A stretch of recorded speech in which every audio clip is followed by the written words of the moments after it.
ಟೀಚರ್ಸ್ಗಳೆಲ್ಲ ಹೋಗ್ಬೇಕು. ಬನ್ನಿ ಟೀಚರ್ಸ್ಗಳು. ಚಂದನ್ದೇವ್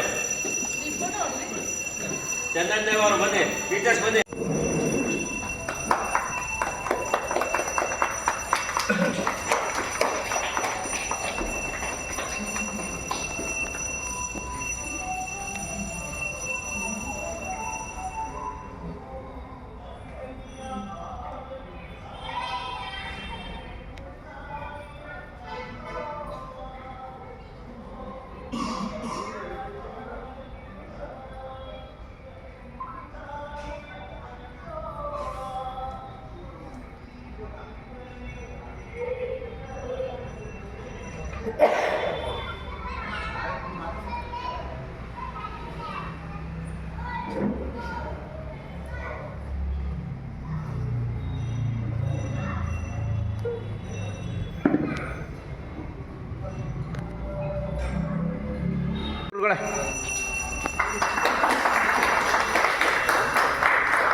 ಅಧ್ಯಕ್ಷರೇ ತಾವು ಹಾಕ್ರಿ. ಹಲೋ ಹಾಕ್ರಿ, ಅದೇ ವಾಯ್ಸ್ ಬರುತ್ತೆ ನಂದು.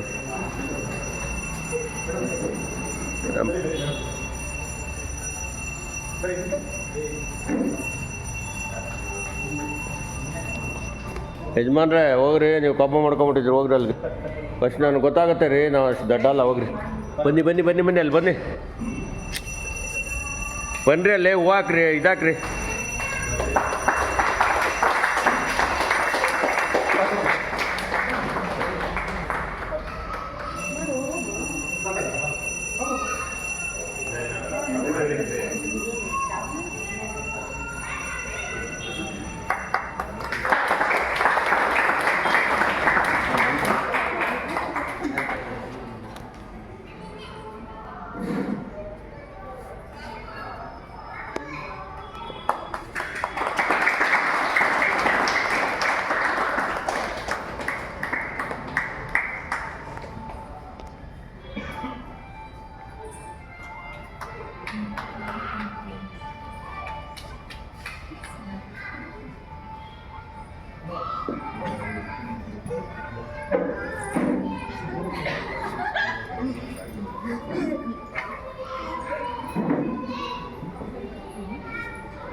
ಸರಿ ಮಾಡ್ತಿದ್ರು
ಚೇರ್ ನೀವು ಅಲ್ಲಿ ಕೂತ್ಕೊಳ್ಳಿ. ಅವರು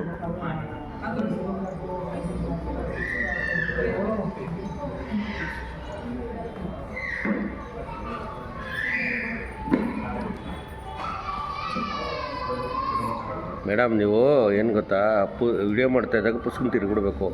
ಇಲ್ಲ ಏನಾಗುತ್ತೆ ಅಂದರೆ ನೀವು ಹಿಂಗೆ ತಿರ್ಕೊಂಡಿದ್ದರೆ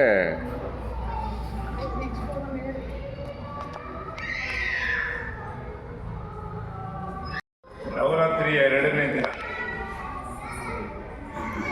ಮೈಸೂರಿನ ಮಹಾರಾಜರಲ್ಲಿ 26 ಮಹಾರಾಜರು ಬರ್ತಾರೆ. ಅದರಲ್ಲಿ 17ನೇ ಮಹಾರಾಜರು ಎಲ್ಲೂ ಚಾಮರಾಜ ಒಡೆಯರೇ. ಅಲ್ಲಿ 17ನೇ ಚಾಮರಾಜ ಒಡೆಯರ ಹೆಸರು ಮೊಕ್ಕತಲೆ ಚಾಮರಾಜ ಒಡೆಯರ್ ಅಂತ. ಯಾಕೆ ಮಾತನ್ನು ಹೇಳ್ತಾ ಇದ್ದೀನಿ ಅಂತ ಹೇಳಿದ್ರೆ, ಇದು ಬಹಳ ಉತ್ತಮವಾದ ದಿನ ಇದು.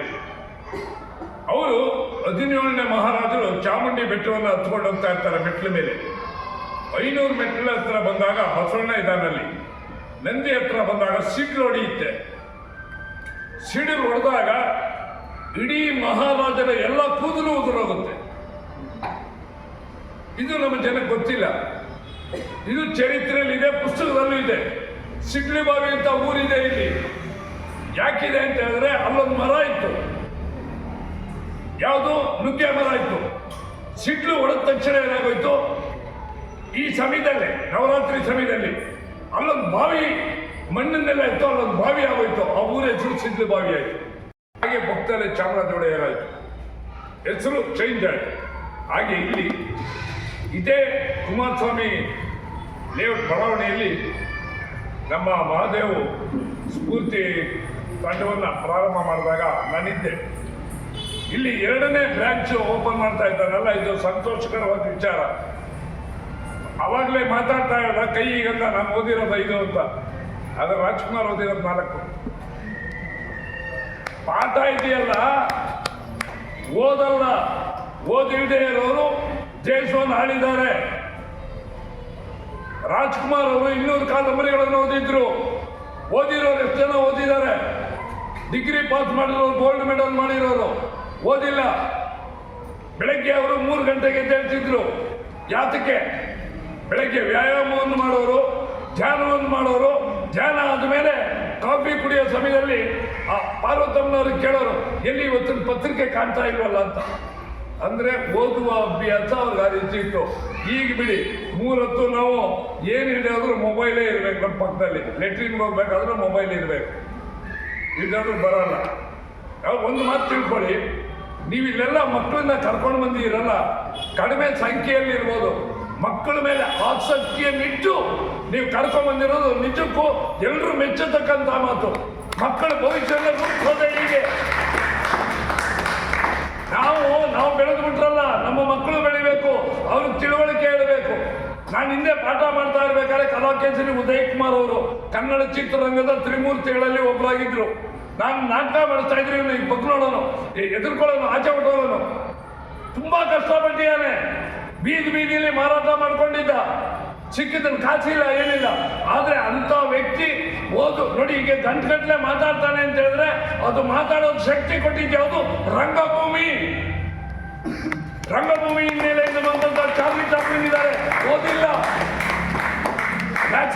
ಲಾಸ್ ಏಂಜಲೀಸ್ ಹುಟ್ಟಿದ್ದವರು, ಅಮೆರಿಕದ ದೊಡ್ಡ ಶ್ರೀಮಂತರಲ್ಲಿ ಒಬ್ಬನಾಗೋದು. ಯಾಕೆ ಅಂತ ಹೇಳಿದ್ರೆ ಡೆಡಿಕೇಶನ್ ಇಸ್ ಮೋಸ್ಟ್ ಇಂಪಾರ್ಟೆಂಟ್. ತಂದೆ ತಾಯಿಗಳು ಮಾಡೋ ತಪ್ಪನ್ನು ಒಂದು ಹೇಳ್ಬಿಡ್ತೀನಿ. ತಂದೆ ತಾಯಿಗಳು ಏನ್ ಮಾಡ್ತಾರೆ ಅಂದ್ರೆ ತಪ್ಪು, ಮಕ್ಕಳು ಏನು ಕಲಿತಾರೆ, ಯಾವ್ದಕ್ಕೆ ಆಸಕ್ತಿ ಇದೆ ಅದನ್ನು ತಿಳಿಯಲ್ಲ ಅವರು. ನೀವು ನಿಮ್ಮಲ್ಲೇ ಯಾರೋ ಇರ್ಬೋದು, ಹೋಟೆಲ್ಗೆ ಹೋಗಿ ನೋಡಿ, ಚಿಕ್ಕ ಮಗು ಇದ್ರೆ ಮೊಬೈಲ್ ಕೊಟ್ಬಿಡ್ತಾರೆ. ಮಗು ಪಬ್ಜಿ ಗೇಮ ಯಾವುದೋ ಗೇಮ್ ಅಲ್ಲಿ ತಿನ್ನಿಸ್ತಾ ಇರ್ತಾರೆ. ಆ ಮಗು ಪಾಪ ನೋಡೋದೇ ಇಲ್ಲ, ತಾಯಿ ಮಕ್ಕಳು ನೋಡಲ್ಲ, ತಂದೆ ಮಕ್ಕಳು ತಿನ್ನಿಸ್ತಾ ಇರ್ತಾರೆ. ಒಂದು ತಿಳ್ಕೊಳ್ಳಿ, ಪ್ರಪಂಚದ 800 ಕೋಟಿ ಜನರಲ್ಲಿ 800 ಕೋಟಿ ಜನರಿದ್ದಾರೆ ಪ್ರಪಂಚದಲ್ಲಿ. 139 ಕೋಟಿ ಯುವಕರಿಗೆ ಯುವತಿಯರಿಗೆ ಕಿವಿ ಕೇಳಲ್ಲ, ನೆನಪಿನ ಶಕ್ತಿ ಹೊರಟೋಗಿದೆ ಮೊಬೈಲ್ ಇಂದ. ಇದನ್ನ ತಿಳ್ಕೋಬೇಕು. ನಿಮಾನ್ಸ್ ಹೋಗಿ ನೀವು, ಎಷ್ಟು ಚೆನ್ನಾಗಿರ್ತಾರೆ, ಓದಿರ್ತಾರೆ, ಡಿಗ್ರಿ ಓದಿರ್ತಾರೆ, ನೋಡಿದ್ರೆ ಅಂತ ಹುಚ್ಚಿಡಿದು ಬಿಟ್ಟಿದ್ದಾರೆ. ಮೊಬೈಲ್ ಬೇಕು, ಪಕ್ಕದಲ್ಲಿ ಇಟ್ಕೊಂಡು ಮಲಗಿಸ್ಕೋಬಾರ್ದು. ಇದನ್ನ ಬೆಳಗ್ಗೆ ಎದ್ದ ತಕ್ಷಣ ನೋಡ್ಬೇಕು, ಯಾರು ತಂದೆ ತಾಯಿ ಫೋಟೋ ನೋಡ್ಬೇಕು, ಅವರೇ ನಮ್ಮ ಕಣ್ಣು ಕಾಣೋ ದೇವರು. ಅದು ಬಿಟ್ಟರೆ ಬಸವಣ್ಣನ ನೋಡಿ, ಅಂಬೇಡ್ಕರ್ ನೋಡಿ, ಅಥವಾ ಬೇರೆ ಯಾವ್ದಾದ್ರು ದೇವ್ರು ನೋಡಿ ನೋಡಲ್ಲ, ನಾವು ಗುರುಗಳನ್ನ ನೋಡಲ್ಲ. ಬೆಳಗ್ಗೆ ಎದ್ದ ತಕ್ಷಣ ನೋಡ್ಬಿಟ್ಟು, ಅಯ್ಯೋ ಇವ್ನ ಮನೆ ಕಾಯುವಾಗ ಈ ಸೇವೆ ಮಾಡಿಲ್ವಲ್ಲಪ್ಪ, ವಾಟ್ಸಾಪ್ ನೋಡು ಹಾಗೆ ಇದೆ, ಇನ್ನೂ ನೋಡೇ ಇಲ್ವಲ್ಲ ಅವನು. ಆ ಥರ ಆಗಬಾರ್ದು. ವಿದ್ಯೆಯಲ್ಲಿ ನೋಡಿ, ಮಕ್ಕಳ ಬಗ್ಗೆ ಹೇಳಿದ್ನಲ್ಲ, ಒಂದು ಹುಡುಗ ಅಪ್ಪ ಪ್ರತಿದಿನ ಶಾಲೆಗೆ ಕರ್ಕೊಂಡು ಹೋಗ್ತಾ ಇರ್ತಾರೆ. ಆ ಹುಡುಗ 4ನೇ ತರಗತಿ ರಾಜ್ಕುಮಾರ್ ಓದಿದ್ದು 4ನೇ ಕ್ಲಾಸು, ಈತ ಓದಿರೋದು 5ನೇ ಕ್ಲಾಸು, ಆತ 4ನೇ ಕ್ಲಾಸು. 3ನೇ ಕ್ಲಾಸಿಂದನೂ ಅವ್ರ ಅಪ್ಪ ಶಾಲೆ ಕರ್ಕೊಂಡು ಹೋಗ್ತಾ ಇರ್ತಾರೆ. ಆ ಹುಡುಗ ಏನಾಗ್ತಾನೆ, ಹೋಗ್ತಾ ಇದ್ದಾನೆ, ಅಪ್ಪ ಈ ಬಿಲ್ಡಿಂಗ್ ತಗೋಬೇಕಪ್ಪ, ಈ ಬಿಲ್ಡಿಂಗ್ ತಗೊಂಡು ಬಿಲ್ಡಿಂಗಲ್ಲಿ ಕೂತ್ಕೊಂಡು ಬರೀಬೇಕಣಪ್ಪ ಅಂತಾರೆ. ನಡಿಯ, ಪ್ರತಿದಿನ ಇದೇ ಆಗೋಯ್ತು ಗೋಳು, ನಡಿಯ. ಪ್ರತಿದಿನ ಅವ್ರ ಸ್ಥಿತಿವಂತರು ಚೆನ್ನಾಗೇ ಇರ್ತಾರೆ. 4ನೇ ಕ್ಲಾಸಿಗೆ ಬರ್ತಾನೆ, ತಿರ್ಗಾ ಹುಡುಗ ಕರ್ಕೊಂಡು ಹೋಗ್ತಾ ಇದ್ರೆ, ಅಪ್ಪ ಈ ಬಿಲ್ಡಿಂಗ್ ತಗೋಬೇಕಪ್ಪ. ಏನ್ ನಡೆಯೋಣ ಓದಲ್ಲ, ಕತೆ ಬರುವಂತ ಯಾವಾಗಲೂ ತಗೋಬೇಕು ಅಂತ ನಡೆಯೋ. ಒಂದಿನ ಅಪ್ಪ ಸತ್ತೋಗ್ಬಿಡ್ತಾರೆ. ಅಪ್ಪ ಬರೆಯೋದು ಮಾತ್ರ ಹೇಳ್ಕೊಟ್ಟಿರ್ತಾರೆ. ಅಪ್ಪ ಸತ್ತಾಗ ಏನಾಗೋಗುತ್ತೆ, ಅಪ್ಪನ ಆಸ್ತಿ ಇರುತ್ತಲ್ಲ, ನಿಮ್ಗೆ ಗೊತ್ತಿರುತ್ತೆ, ದೊಡ್ಡಪ್ಪ ಚಿಕ್ಕಪ್ಪ ಸ್ನೇಹಿತರು ಅವರು ಇರು ಹೊಡ್ಕೊಂಡ್ಬಿಡ್ತಾರೆ. ಬೀದಿ ಪಾಲ ಹೋಗುತ್ತಾನೆ ಹುಡುಗ. ಆದರೆ ಅವನು ಬರೆಯೋದು ಹೇಳ್ಕೊಟ್ಟಿರ್ತಾನಪ್ಪ. ಆ ಹುಡುಗನಿಗೂ ಯೋಚನೆ ಆಗುತ್ತೆ, ಬುಟ್ ಪಾಲಿಶ್ ಮಾಡ್ತಾನೆ, ಎಲ್ಲ ಕೆಲಸ ಕಾರ್ಯ ಮಾಡ್ತಾರೆ. ಬರೆಯೋದು ಹೇಳ್ಕೊಟ್ಟಿರ್ತಾನಲ್ಲ, ಆ ಮಗು ಏನು ಮಾಡುತ್ತೆ ಅಂತ ಹೇಳಿದ್ರೆ ಬರೆದು ಕಳಿಸ್ತಾ ಇರ್ತಾನೆ ಪತ್ರಿಕೆಗೆ. ದುಡ್ದಿದ್ದ ದುಡ್ಡಲ್ಲಿ ಯಾರು ಪ್ರಕಟಣೆ ಮಾಡಲ್ಲ. 1 ವರ್ಷದ ಮೇಲೆ ಯಾರೋ ಒಬ್ಬರು ಪ್ರಕಟಣೆ ಮಾಡಿಬಿಡ್ತಾರೆ. ಆವಾಗ ಇಡೀ ಅಮೆರಿಕ ದೇಶದವರು ಅಯ್ಯೋ ಎಷ್ಟೊತ್ತು ಹೆಣ್ಣು ಮಕ್ಕಳು ವಿದ್ಯೆ ಮೇಲೆ ಒಂದು ವಿಶೇಷವಾಗಿ ಮಗ್ಗಿ ಪುಸ್ತಕ ಮಾಡಿದ್ದಾರೆ. ನೋಡಿ, ನನಗೆ ಆಶ್ಚರ್ಯ ಆಗುತ್ತೆ. ನಾನು 3 ಸಿನಿಮಾದಲ್ಲಿ ಹೀರೋ ಆಗಿ ಮಾಡ್ತಾ ಇದ್ದೆ.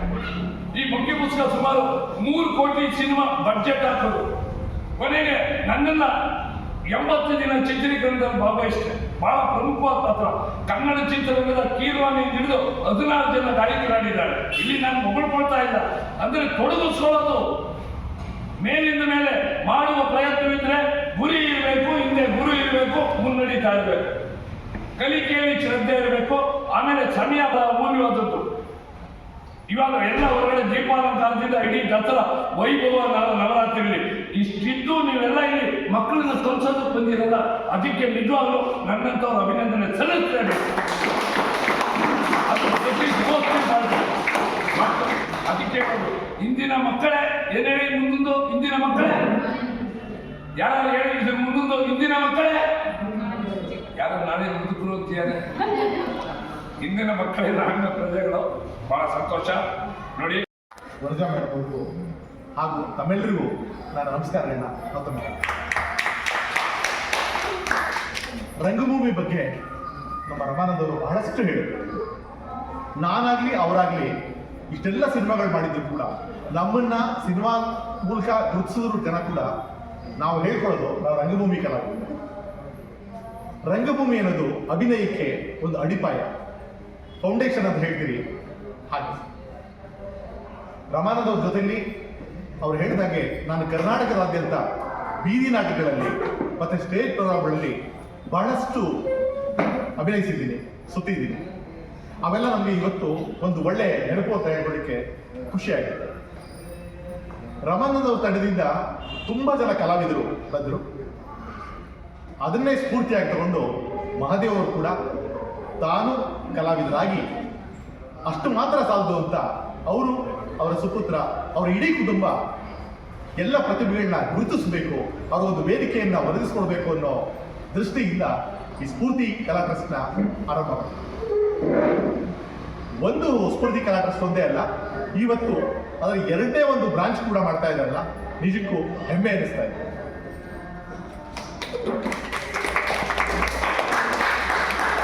ಇಂತಹ ಒಂದು ಕುಮಾರಸ್ವಾಮಿ ಲೇಔಟ್ ಅಂತ ಬಡಾವಣೆಯಲ್ಲಿ ಮಕ್ಕಳಿಗೆ ಇರುವಂತಹ ಒಂದು ಈ ನೃತ್ಯ ತರಬೇತಿ ಆಗ್ಬೋದು, ಅಭಿನಯ ತರಬೇತಿ ಮತ್ತು ಎಲ್ಲ ಪ್ರಕಾರಗಳಲ್ಲಿ ತರಬೇತಿ ಕೊಡೋ ಉದ್ದೇಶದಿಂದ ಈ ಸಂಸ್ಥೆಯನ್ನ ಆರಂಭ ಮಾಡ್ತಾ ಇದ್ದಾರೆ. ಅವರಿಗೆ ಎಲ್ಲ ರೀತಿಯ ಯಶಸ್ಸಿಗಲಿ ಅಂತ ನಾನು ತುಂಬ ಹೃದಯದಿಂದ ಹಾರೈಸ್ತೇನೆ. ಆಗ ಈ ಥರ ಹೇಳ್ಕೊಡೋ ಸಂಸ್ಥೆಗಳು ಯಾವುದೂ ಇರಲಿಲ್ಲ. ಇವತ್ತು ಈಗ ಮಕ್ಕಳಿಗೆ ಎಲ್ಲ ರೀತಿಯ ಒಂದು ಸೌಲಭ್ಯ ಅವಕಾಶ ಸಿಗ್ತಾ ಇದೆ. ಆ ಮಕ್ಕಳು ಅದನ್ನು ಉಪಯೋಗಿಸ್ಕೋಬೇಕು. ಅವರಿಗೆ ಒಂದು ಪ್ರೋತ್ಸಾಹ ಕೊಡೋದಕ್ಕೋಸ್ಕರ ನಿಮ್ಮಂಥ ಎಲ್ಲ ಪೋಷಕರು ಕೂಡ ತುಂಬ ವಿಶಾಲ ಹೃದಯದಿಂದ ಸಪೋರ್ಟ್ ಮಾಡ್ತಾ ಇದ್ದೀನಿ. ನಿಮ್ಮೆಲ್ಲರಿಗೂ ಕೂಡ ನಾನು ತುಂಬ ಹೃದಯದಿಂದ ಅಭಿನಯಿಸ್ತೇನೆ. ಎಲ್ರಿಗೂ ಒಳ್ಳೆಯದಾಗಲಿ, ಆ ತಾಯಿ ಚಾಮುಂಡೇಶ್ವರಿ ಕೃಪೆ ಎಲ್ರಿಗೂ ಇರಲಿ ಅಂತ ಮತ್ತೊಮ್ಮೆ ಆಶಿಸ್ತೇನೆ. ಶರಣ. ನಮ್ಮ ಆರೋಗ್ಯ ಸಂಘಕ್ಕೆ ಅಧ್ಯಕ್ಷರಿಗೆ ನಿಮಗೆ ಎಲ್ಲರಿಗೂ ವಂದಿಸ್ತಾ, ನಾನು ತುಂಬ ಮಾತಾಡೋಕ್ಕೆ ನಮಗೆ ಬರಲ್ಲ. ಎಲ್ಲ ವಿಚಾರಗಳು ಗುರುಗಳು ಹೇಳಿದ್ದಾರೆ.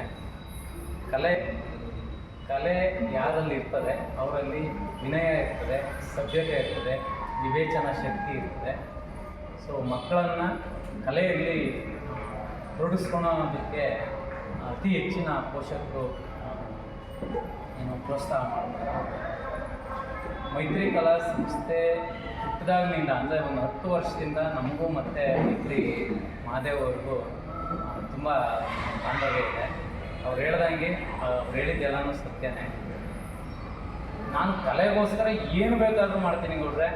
ನನಗೆ 24 ಅವರ್ ನಾನು ಕಲೆ ಅವ್ರು ದುಡಿದಿದ್ದನ್ನು ಸಹ ಕಲೆಗೆ ಅವರು ಏನು ಮಾಡಿದ್ದಾರೆ, ಮುಳುಪಾಗಿದ್ದಾರೆ. ಸಾಲ ಮಾಡ್ಕೊಂಡಿದ್ದಾರೆ. ಕಷ್ಟದಲ್ಲಿ ಇಷ್ಟೇ ಕಷ್ಟ ಇದ್ರೂ ಸಹ ಕಲೆನ ಬಿಟ್ಟಿಲ್ಲ. ಸೊ ಅವ್ರಿಗೆ ನಿಜವಾಗ್ಲೂ ಒಳ್ಳೆಯದಾಗಲಿ. ಈ 2ನೇ ತರಬೇತಿ ಶಾಲೆ ಯಶಸ್ವಿಯಾಗಿ ನಡೀಲಿ ಅಂತೇಳಿ ಆ ದೇವರನ್ನು ಕೇಳ್ತಾ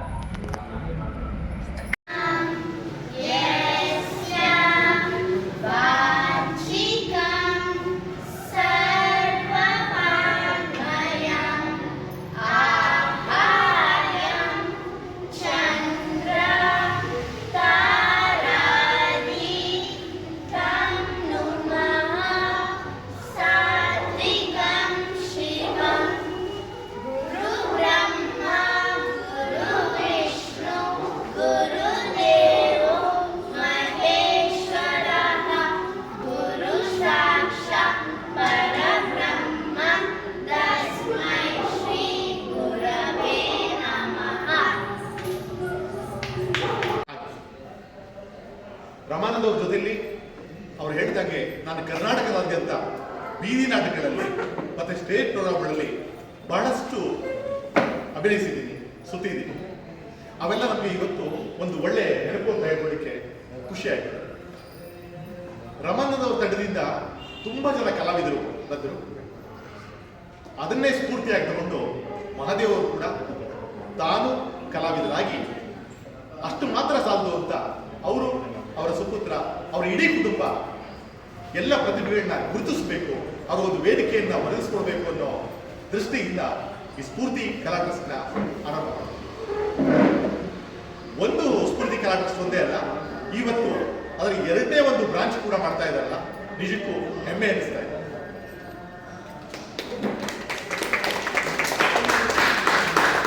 ಇಂತಹ ಒಂದು ಕುಮಾರಸ್ವಾಮಿ ನೇತೃತ್ವದ ಬಡಾವಣೆಯಲ್ಲಿ ಮಕ್ಕಳಿಗೆ ಇರುವಂತಹ ಒಂದು ಈ ನೃತ್ಯ ತರಬೇತಿ ಆಗ್ಬೋದು, ಅಭಿನಯ ತರಬೇತಿ ಮತ್ತು ಎಲ್ಲ ಪ್ರಕಾರಗಳಲ್ಲಿ ತರಬೇತಿ ಕೊಡೋ ಉದ್ದೇಶದಿಂದ ಈ ಸಂಸ್ಥೆಯನ್ನ ಆರಂಭ ಮಾಡ್ತಾ ಇದ್ದಾರೆ. ಅವರಿಗೆ ಎಲ್ಲ ರೀತಿಯ ಯಶಸ್ಸಿಗಲಿ ಅಂತ ನಾನು ತುಂಬ ಹೃದಯದಿಂದ ಹಾರೈಸ್ತೀನಿ. ಅದು ರಾಜ್ಕುಮಾರ್ ಓದಿರೋದು 4 ಪಾಠ ಇದೆಯಲ್ಲ, ಓದಲ್ಲ, ಓದಿಲ್ಲದೆ ಇರೋರು ಜಯಶೋನ್ ಆಡಿದ್ದಾರೆ. ರಾಜ್ಕುಮಾರ್ ಅವರು 200 ಕಾದಂಬರಿಗಳನ್ನು ಓದಿದ್ರು. ಓದಿರೋರು ಎಷ್ಟು ಜನ ಓದಿದ್ದಾರೆ? ಡಿಗ್ರಿ ಪಾಸ್ ಮಾಡಿರೋರು, ಗೋಲ್ಡ್ ಮೆಡಲ್ ಮಾಡಿರೋರು ಓದಿಲ್ಲ. ಬೆಳಗ್ಗೆ ಅವರು 3 ಗಂಟೆಗೆ ಎದ್ದೇಳ್ತಿದ್ರು. ಯಾತಕ್ಕೆ? ಬೆಳಗ್ಗೆ ವ್ಯಾಯಾಮವನ್ನು ಮಾಡೋರು, ಧ್ಯಾನವನ್ನು ಮಾಡೋರು. ಧ್ಯಾನ ಆದ್ಮೇಲೆ ಕಾಫಿ ಕುಡಿಯೋ ಸಮಯದಲ್ಲಿ ಪಾರ್ವತಮ್ಮನವರು ಕೇಳೋರು, ಎಲ್ಲಿ ಇವತ್ತಿನ ಪತ್ರಿಕೆ ಕಾಣ್ತಾ ಇಲ್ವಲ್ಲ ಅಂತ. ಅಂದ್ರೆ ಓದುವ ಅಭ್ಯಾಸ ಅವ್ರಿಗೆ ಆ ರೀತಿ ಇತ್ತು. ಈಗ ಬಿಡಿ, 3 ಹೊತ್ತು ನಾವು ಏನು ಹಿಡಿಯೋದ್ರು ಮೊಬೈಲೇ ಇರ್ಬೇಕು ನಮ್ಮ ಪಕ್ಕದಲ್ಲಿ. ಲೆಟ್ರಿನ್ಗೆ ಹೋಗ್ಬೇಕಾದ್ರೂ ಮೊಬೈಲ್ ಇರಬೇಕು, ಇಲ್ಲಾದ್ರೂ ಬರಲ್ಲ. ನಾವು ಒಂದು ಮಾತು ತಿಳ್ಕೊಳ್ಳಿ, ನೀವು ಇಲ್ಲೆಲ್ಲ ಮಕ್ಕಳನ್ನ ಕರ್ಕೊಂಡು ಬಂದಿರಲ್ಲ, ಕಡಿಮೆ ಸಂಖ್ಯೆಯಲ್ಲಿರ್ಬೋದು, ಮಕ್ಕಳ ಮೇಲೆ ಆಸಕ್ತಿಯನ್ನಿಟ್ಟು ನೀವು ಕರ್ಕೊಂಡು ಬಂದಿರೋದು ನಿಜಕ್ಕೂ ಎಲ್ಲರೂ ಮೆಚ್ಚತಕ್ಕಂಥ ಮಾತು. ಮಕ್ಕಳ ಭವಿಷ್ಯದ ರೂಪಿಸೋದೇ ಹೀಗೆ. ನಾವು ಬೆಳೆದು ಬಿಟ್ರಲ್ಲ, ನಮ್ಮ ಮಕ್ಕಳು ಬೆಳಿಬೇಕು, ಅವ್ರಿಗೆ ತಿಳುವಳಿಕೆ ಹೇಳಬೇಕು. ನಾನು ಹಿಂದೆ ಪಾಠ ಮಾಡ್ತಾ ಇರ್ಬೇಕಾದ್ರೆ ಕಲಾಕೇಸರಿ ಉದಯ್ ಕುಮಾರ್ ಅವರು ಕನ್ನಡ ಚಿತ್ರರಂಗದ ತ್ರಿಮೂರ್ತಿಗಳಲ್ಲಿ ಒಬ್ಬರಾಗಿದ್ರು. ನಾನು ನಾಟಕ ಮಾಡಿಸ್ತಾ ಇದ್ರೆ ಬಗ್ಗೆ ನೋಡೋನು, ಎದುರ್ಕೊಳ್ಳೋನು, ಆಚೆ ಹೊಟ್ಟೋಗೋನು. ತುಂಬಾ ಕಷ್ಟಪಟ್ಟಿದ್ದಾನೆ.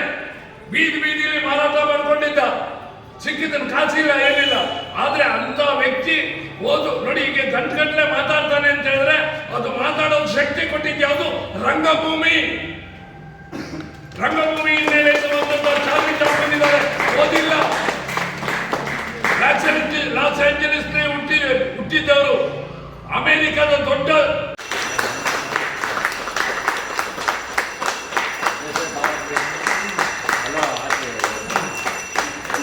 ಆಯ್ತು ಬರುತ್ತೆ.